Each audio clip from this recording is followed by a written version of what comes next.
Hello friends, तो कैसे हैं आप लोग। तो मैं जुड़ गया हूं आपके न्यू सेशन के साथ और आज हम लोग जो करने वाले हैं अपने घटना चक्र सीरीज के पार्ट 2 को करेंगे। और चलिए तब हम लोग एक एक करके अपने सारे क्वेश्चंस को देख लेते हैं। तो हमारा फर्स्ट क्वेश्चन है, राजेंद्र प्रसाद कहाँ के रहने वाले थे। उत्तर प्रदेश, बिहार, मध्य प्रदेश, इनमें से कोई नहीं। तो राजेंद्र प्रसाद जो थे वो बिहार के आपके थे, ठीक है, बिहार के थे। और राजेंद्र प्रसाद से याद रखिएगा कि राजेंद्र प्रसाद जो थे मेरे भाई वो एक कांग्रेसी नेता थे, ठीक ना। और ये संविधान सभा के अध्यक्ष थे। पहली बात याद रखिए, संविधान सभा के अध्यक्ष। संविधान सभा के अध्यक्ष कौन थे, तो संविधान सभा के अध्यक्ष जो थे आपके डॉक्टर राजेंद्र प्रसाद थे। संविधान सभा के अध्यक्ष डॉक्टर राजेंद्र प्रसाद। नेक्स्ट बात याद रखिएगा, भारत के जो प्रथम राष्ट्रपति थे, तो इंडिया के प्रथम जो है राष्ट्रपति थे, इंडिया के फर्स्ट क्या थे, राष्ट्रपति थे ये। फर्स्ट राष्ट्रपति डॉक्टर राजेंद्र प्रसाद ही थे। तो भारत के प्रथम राष्ट्रपति डॉक्टर राजेंद्र प्रसाद और संविधान सभा के अध्यक्ष डॉक्टर राजेंद्र प्रसाद। और ये बिहार के रहने वाले थे और ये कांग्रेसी नेता थे। इतना बात को आप लोग ध्यान में रख के चलेंगे। चलिए फिर नेक्स्ट स्लाइड में, फ्रंटियर गांधी का असली नाम है पुरुषोत्तम दास टंडन, नेताजी सुभाष चंद्र बोस, अबुल गफ्फार खां, मौलाना अबुल कलाम आजाद। तो फ्रंटियर गांधी के नाम से कौन जाना जाता है, तो फ्रंटियर गांधी के नाम से जाने जाते हैं अबुल गफ्फार खां, ठीक है। फ्रंटियर गांधी के नाम से अबुल गफ्फार खां को जाना जाता है। और देखिए, अबुल गफ्फार खां को सीमांत गांधी के भी नाम से जाना जाता है, सीमांत गांधी। तो सीमांत गांधी किसे, तो सीमांत गांधी खान अब्दुल गफ्फार खां, सीमांत गांधी खान अब्दुल गफ्फार खां। बादशाह खां भी के भी नाम से जाना जाता है इन्हें, बादशाह खां, बादशाह खां के भी नाम से अबुल गफ्फार खां को जाना जाता है। और इन्होंने जो है लाल कुर्ती आंदोलन चलाया था, लाल कुर्ती आंदोलन। आपसे ये भी क्वेश्चन पूछा जाता है कि लाल कुर्ती आंदोलन किसने चलाया था, तो लाल कुर्ती आंदोलन जो है आपके खान अब्दुल गफ्फार खान ने ही चलाया था। और इन्हें ही सीमांत गांधी और बादशाह खां के नाम से भी जाना जाता है। ओके, आई होप कि इतना बात आपका क्लियर हो गया होगा। और एक बात याद रखिएगा, इन्हें जो है ना 1987 में जो है भारत रत्न से सम्मानित किया गया था, भारत रत्न से सम्मानित किया गया था, भारत रत्न से सम्मानित किया गया था, सम्मानित। तो भारत रत्न से इन्हें कब सम्मानित करा गया था, तो भारत रत्न से सम्मानित किया गया है 1987 में। ओके, तो ये सार बात आप लोग ध्यान रखते हुए चलेंगे। एंड सुभाष चंद्र बोस से आप लोग याद रख लीजिए, फॉरवर्ड ब्लॉक की स्थापना किसने करी है, तो फॉरवर्ड ब्लॉक की स्थापना सुभाष चंद्र बोस ने करा है। कब, 1939 में। फॉरवर्ड ब्लॉक का कब स्थापना करा है, तो 1939 में। आजाद हिंद फौज की भी स्थापना, आजाद हिंद फौज की स्थापना किसने करी, तो आजाद हिंद फौज की स्थापना भी है आपके सुभाष चंद्र बोस ने करा है, ठीक है। तो आजाद हिंद फौज, तो आजाद हिंद फौज और फॉरवर्ड ब्लॉक, ये दो आप लोग सुभाष चंद्र बोस से रखेंगे। और सुभाष चंद्र बोस को ही नेताजी के भी नाम से जाना जाता था, नेताजी के नाम से सुभाष चंद्र बोस को जाना जाता था। डॉक्टर अबुल कलाम से याद रखेंगे, इनकी एक पत्रिका अल हिलाल, अल हिलाल इनका एक पत्रिका याद रखिएगा, अल हिलाल। अबुल कलाम आजाद का एक पत्रिका है। और एक पत्रिका और याद रखिएगा, अल बिलाग, अल बिलाग। अबुल कलाम आजाद का पत्रिका अल हिलाल, अल बिलाग। ओके, चलिए फिर नेक्स्ट स्लाइड में। अब देखिए, एक क्वेश्चन में आपका कितना सारा डिटेल कराया गया है। एक क्वेश्चन है बट यहाँ देखिए कितना क्वेश्चन कराए हैं, 1 2 3 4 5 6 7 8 और एक इसको ले लीजिए 9 और एक 10। तो टोटल आपको एक क्वेश्चन यहाँ पे कराए हैं, बट एक क्वेश्चन में आपको टोटल 10 टॉपिक आपका क्लियर किया गया है, ठीक है। तो 10 क्वेश्चन का आंसर आपको यहाँ पे देखने मिला है, मतलब एक क्वेश्चन से 10 क्वेश्चन क्लियर हुआ है आपका। तो इस चीज को आप लोग ध्यान में रखते हुए चलेंगे कि कितने अच्छे से आपका कंप्लीट कराया जा रहा है। तो चलिए फिर नेक्स्ट स्लाइड में, अगस्त 1923 के बनारस हिंदू महासभा के अधिवेशन की अध्यक्षता की। तो बनारस हिंदू महासभा, तो बनारस हिंदू महासभा के अधिवेशन की अध्यक्षता किसने करा है, स्वामी श्रद्धानंद, लाला लाजपत राय, राजेंद्र प्रसाद या पंडित मदन। अच्छा, यहाँ पे कट गया है थोड़ा, चाहिए ऊपर कर लीजिए, ये देखिए पंडित मदन मोहन मालवीय। तो बनारस हिंदू महासभा, तो बनारस हिंदू महासभा का किसने करा है, तो वो पंडित मदन मोहन मालवीय ने करा। Option number D will be our correct answer, Pandit Madan Mohan Malviya. तो बनारस हिंदू महासभा से किस कौन जुड़े हुए हैं, तो पंडित मदन मोहन मालवीय जुड़े हुए हैं, ठीक है। और देखिए, इन्होंने कुछ प्रकाशन भी किया था, तो इनके कुछ प्रकाशन को भी आप लोग याद रखिएगा। एक याद रख लीजिएगा, the Indian union, the Indian union, the Indian union, the Indian union किसने प्रकाशित किया है? तो मदन मोहन मालवीय ने इंडियन यूनियन को प्रकाशित किया है। नेक्स्ट याद रखिएगा the leader, the leader, the leader. तो ये सब पूछा जाता है कि प्रकाशित किसने किया है, प्रकाशन किसने किया है और क्या किया है।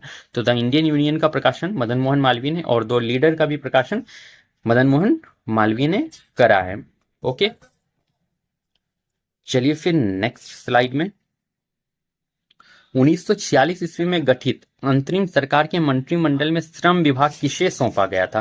पहली बात याद रखिएगा कि अंतरिम सरकार का गठन कब किया गया है, तो 1946 में। ये क्वेश्चन यहाँ पे हो गया, अंतरिम सरकार का गठन कब हुआ है, तो 1946 में। इसमें कौन? श्रम विभाग पूछा है आप, श्रम विभाग। तो श्रम विभाग कौन? जगजीवन राम, डॉक्टर राजेंद्र प्रसाद, डॉक्टर अनुग्रह नारायण सिंह या सैयद अली जहीर। तो श्रम विभाग जो था मेरे भाई वो जगजीवन राम, और ये इंपॉर्टेंट हो जाता है, ठीक है, क्योंकि यहाँ से आपको क्वेश्चन आपके बीपीएससी के एग्जाम में देखने को मिल सकता है, क्योंकि अंतरिम सरकार एक इंपॉर्टेंट टॉपिक है आपके लिए। और जगजीवन राम जो है बिहार से रिलेटेड थे, इसलिए ये क्वेश्चन तो आपके लिए वीवीआई हो जाता है, जगजीवन राम। ओके, क्योंकि ये बिहार से रिलेटेड है। अब देखिए, अंतरिम सरकार से आप लोग याद रखें, अंतरिम सरकार का गठन कब हुआ है, तो 2 सितंबर 1946। किसके सिफारिश पर? तो कैबिनेट मिशन के सिफारिश पर, कैबिनेट मिशन के सिफारिश पर हुआ है, मिशन सिफारिश पर, सिफारिश पर। तो अंतरिम सरकार का गठन जो हुआ है 2 सितंबर 1946 को कैबिनेट मिशन के सिफारिश पर हुआ है।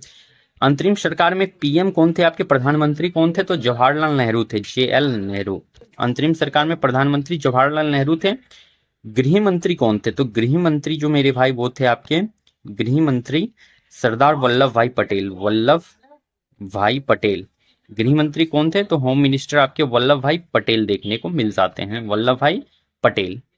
रेलवे मिनिस्टर कौन थे, तो रेल मंत्री जो आपके थे, रेल मंत्री, तो रेल मंत्री जो आपके थे वो अरुणा आशफ अली थी, अरुणा आशफ अली, आशफ अली, रेल मंत्री अरुणा आशफ अली। और अरुणा आशफ अली को ही ना वयोवृद्ध महिला कहा जाता था, वयोवृद्ध महिला। ये क्वेश्चन आपके बीपीएससी के टीआरई एग्जाम में पूछा गया था कि ये वयोवृद्ध महिला के नाम से कौन जानी जाती है, तो अरुणा आशफ अली को वयोवृद्ध महिला के नाम से जाना जाता है। ओके, तो रेल मंत्री अरुणा आशफ अली एंड वयोवृद्ध महिला भी अरुणा आशफ अली।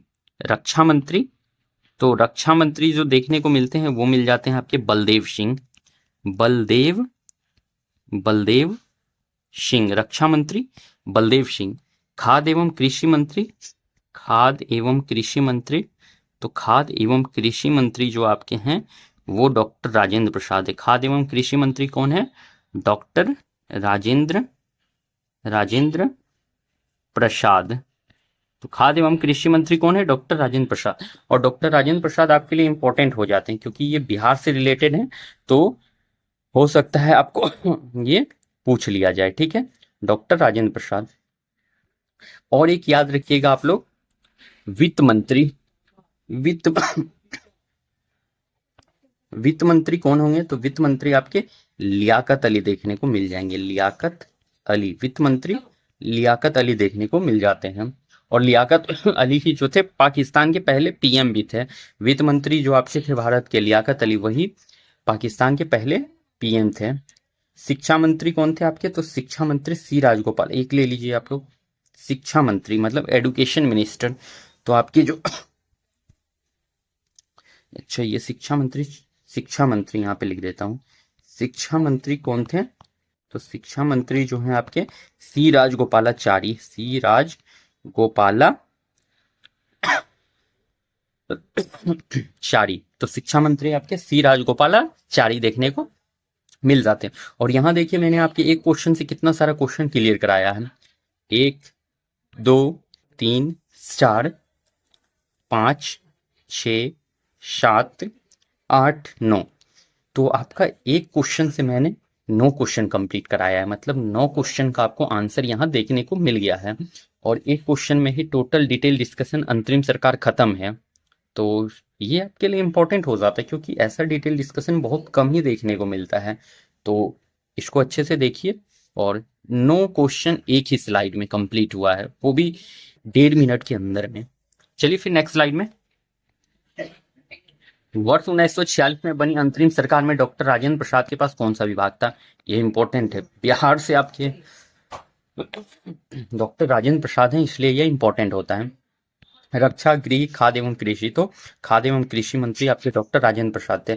रक्षा मंत्री आपके बलदेव सिंह थे, आपको ये याद रखते हुए चलना है, बलदेव सिंह, पीछे मैंने करा भी दिया है।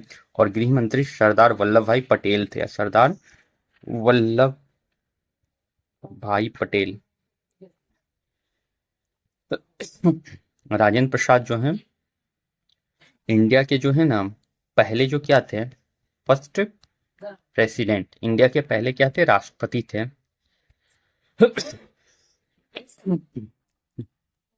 चलिए नेक्स्ट क्वेश्चन में, जगत नारायण लाल को किस जेल में भेजा? Bankipur jail, camp jail, Bhagalpur jail, Hazaribagh jail. तो जगत नारायण लाल को जो है बांकीपुर जेल में भेजा गया था। और कब भेजा गया था जगत नारायण को? तो जगत नारायण को जो भारत छोड़ो आंदोलन के समय भेजा गया था, भारत छोड़ो आंदोलन के समय, भारत छोड़ो आंदोलन टाइम, भारत छोड़ो आंदोलन के समय जगत नारायण लाल को बांकीपुर जेल में भेजा गया था। चलिए फिर नेक्स्ट क्वेश्चन की ओर, विश्व में शांति और आपसी सहयोग स्थापित के लिए नेहरू जी ने कौन सा सिद्धांत प्रस्तुत किया? गुट निरपेक्ष, नॉन अलाइनमेंट, पंचशील, शांतिपूर्ण अस्तित्व, इनमें से कोई नहीं। तो देखिए आपके नेहरू जी ने जो स्टार्ट किया था वो गुट निरपेक्षता का सिद्धांत उन्होंने स्टार्ट करा था, नॉन अलाइनमेंट मूवमेंट चलाया था डॉक्टर आपके नेहरू जी ने जो हमारे जो इंडिया के पहले जो आपके पीएम थे, इंडिया के फर्स्ट पीएम, इंडिया के फर्स्ट जो आपके पीएम थे, मतलब कि प्राइम मिनिस्टर, तो इंडिया के फर्स्ट पीएम डॉक्टर आपके नेहरू जी थे, जवाहरलाल नेहरू। और इन्हें जो है बच्चों से बहुत ही ज्यादा प्यार था।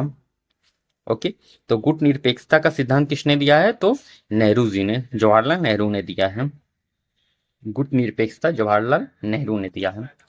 चलिए फिर नेक्स्ट क्वेश्चन में, राज्य विभाग की स्थापना किसकी अध्यक्षता में की गई? तो राज्य विभाग महात्मा गांधी, जेएल नेहरू, जीबी पंत, सरदार पटेल। तो राज्य विभाग की स्थापना किसकी अध्यक्षता में करी गई थी बताइए आप लोग? वो करी गई थी आपके सरदार पटेल की अध्यक्षता में, सरदार पटेल की अध्यक्षता में। नेक्स्ट, भारतीय संविधान के किस अनुच्छेद द्वारा अस्पृश्यता व समाप्त किया गया?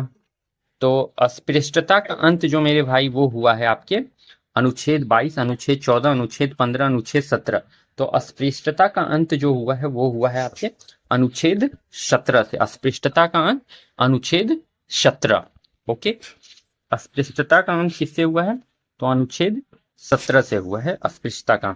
अनुच्छेद 22 में क्या है? तो गिरफ्तारी के विरुद्ध संरक्षण, गिरफ्तारी के विरुद्ध गिरफ्तारी के विरुद्ध क्या है? संरक्षण। अनुच्छेद 22 क्या है? गिरफ्तारी के विरुद्ध संरक्षण। अनुच्छेद 14 क्या है? विधि के समक्ष समानता, विधि मतलब कानून, तो विधि के समक्ष समानता किसमें है? तो अनुच्छेद 14, आर्टिकल 14, विधि के समक्ष समानता, विधि के समक्ष समानता आर्टिकल 14। और अनुच्छेद 15 में क्या होता है? तो जाति, धर्म, लिंग के अनुसार जो है व्यक्ति के साथ कोई भी भेदभाव नहीं होगा। जाति, धर्म, लिंग, मूल वंश के आधार पर भेदभाव नहीं। तो जाति, धर्म, लिंग, मूल वंश के आधार पर भेदभाव नहीं होगा।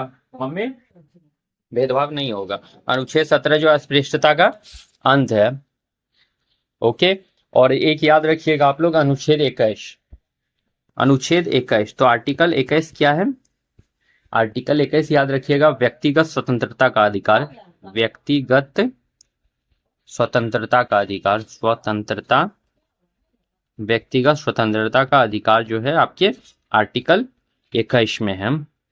नेक्स्ट है आपका 21A। तो आर्टिकल 21A में क्या आता है? आर्टिकल 21A, 6 से 14 साल के बच्चे को क्या होगा? फ्री शिक्षा, 6 से 14 साल के बच्चे को फ्री शिक्षा।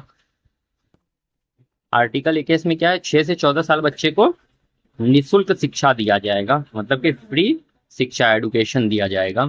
21A में कहा गया है। चलिए फिर नेक्स्ट क्वेश्चन में, भारतीय संविधान में राज्य के नीति निदेशक सिद्धांत का अवधारणा किस देश के संविधान से ली गई है? तो नीति निदेशक सिद्धांत यानी कि आपका डीपीएसपी आयरलैंड, इंग्लैंड, स्विट्जरलैंड उपयुक्त में से कोई नहीं। तो डीपीएसपी नीति निदेशक सिद्धांत कहां से लिया गया है मेरे भाई? तो आयरलैंड से लिया गया है। ओके मम्मी, लो नहीं यार, फोन आ रहा है तुम लोग को। आने दो किसी को। कौशल्या का है नीति निदेशक सिद्धांत, तो आयरलैंड से लिया गया है नीति निदेशक सिद्धांत आपका। ब्रिटेन, अब याद रखिएगा, और क्या ब्रिटेन से याद रखिए आप लोग। संसदीय सरकार मतलब कि संसदीय सरकार, संसदीय सरकार। उसके बाद आप याद रखिएगा विधि का शासन, तो ये ब्रिटेन से लिया गया विधि का शासन, संसदीय सरकार, विधि का शासन। एकल नागरिकता, एकल नागरिकता, एकल नागरिकता।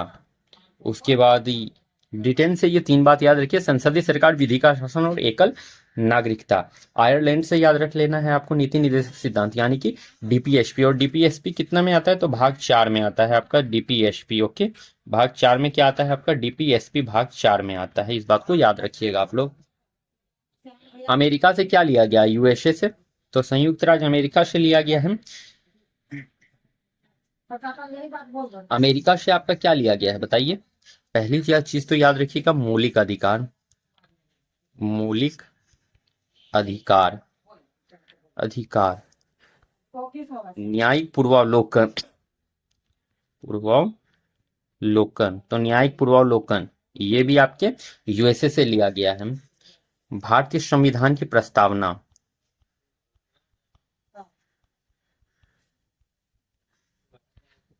भारतीय संविधान की प्रस्तावना, यूएसए से भारतीय संविधान की प्रस्तावना लिया गया है। राष्ट्रपति पर महाभियोग, ये भी आपके यूएसए से लिया गया, राष्ट्रपति पर महाभियोग, महाभियोग।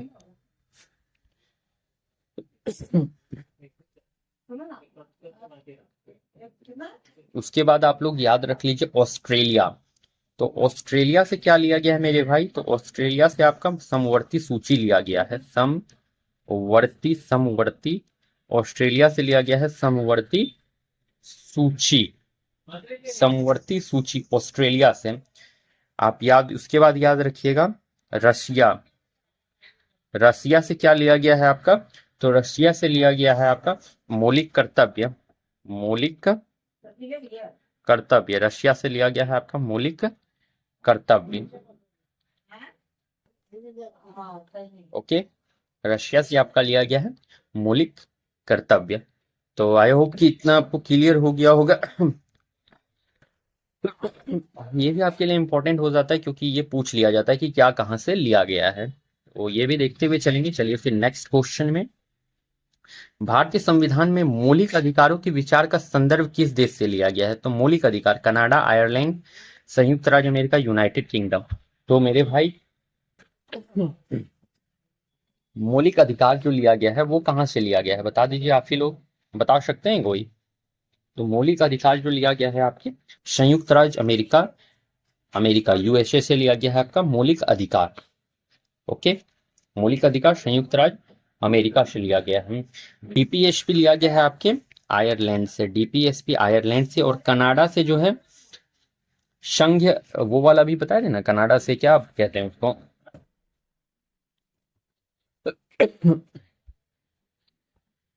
कनाडा, कनाडा से अभी मैंने बताया था ना, सदृढ़ केंद्र, केंद्र वाला जो भी आएगा वो कनाडा से ले लेंगे, सदृढ़ केंद्र कनाडा से।